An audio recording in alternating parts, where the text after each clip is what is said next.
Welcome to Empowered. I'm Elizabeth Namofsky. In October 2025, I traveled to Ghana with Opportunity International Canada and today's guest, Caroline Munshaw. Now, not knowing what to expect, I was determined to see firsthand how women in developing nations care for their families and whether philanthropy truly uplifts them or exploits them. What I discovered changed everything.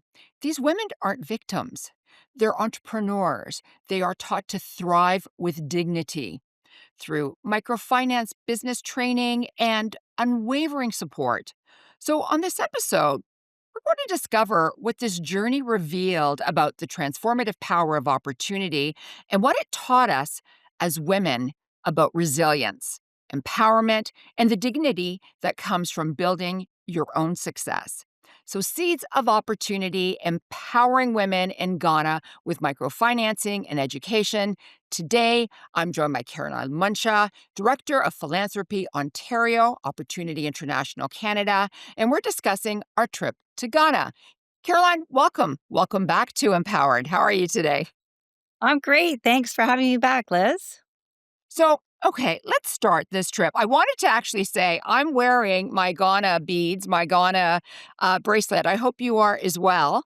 Yes, I am. Yes, I am. These beautiful beads made by women in Ghana. So, okay, we recently returned from Ghana on an inside trip with Opportunity International Canada.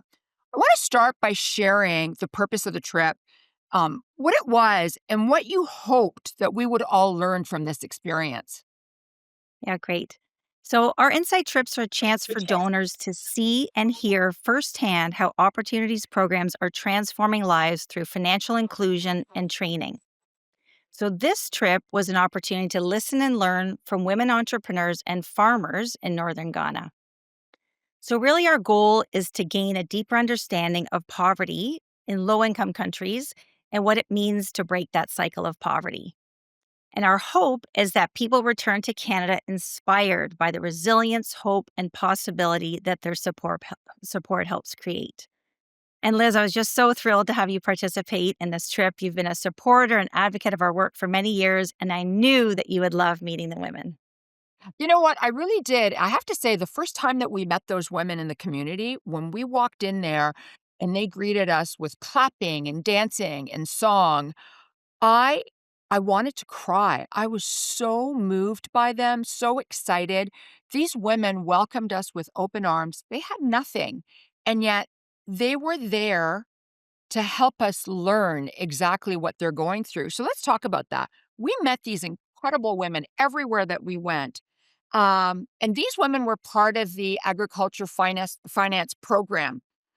So, what stood out to you most about this program? Because it does change the lives of women and the women farmers, especially in northern Ghana, in Tamale, where we were. Oh, it sure does. So, as you mentioned, those women are living in extreme poverty on about $3 a day. And so they are struggling to feed their families and put their children through school.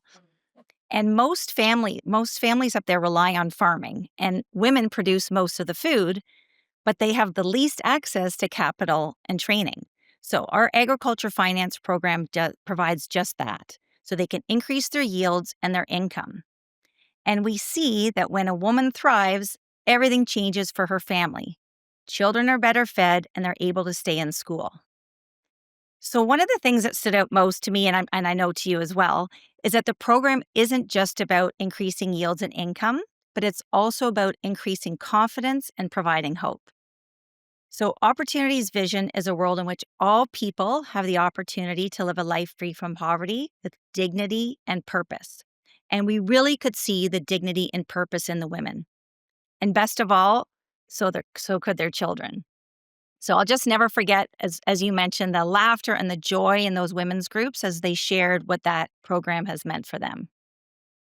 You know, it was amazing because you'd think that these women are living in these tiny villages, thatched roofs. We have so much here, and we hear so many people complain, and yet we went there and we were greeted with open arms, open hearts, song, and like there was such a disconnect from where we are here and what we saw over there.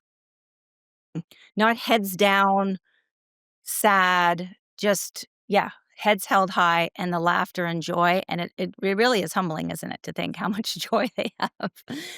Yeah. You know, one of the other things that really stood out to me was the confidence. When we went into that community, we sat in a circle.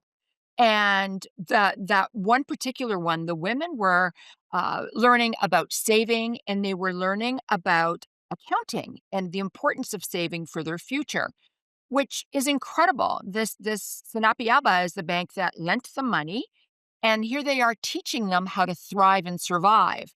But when these women stood up in the center of the circle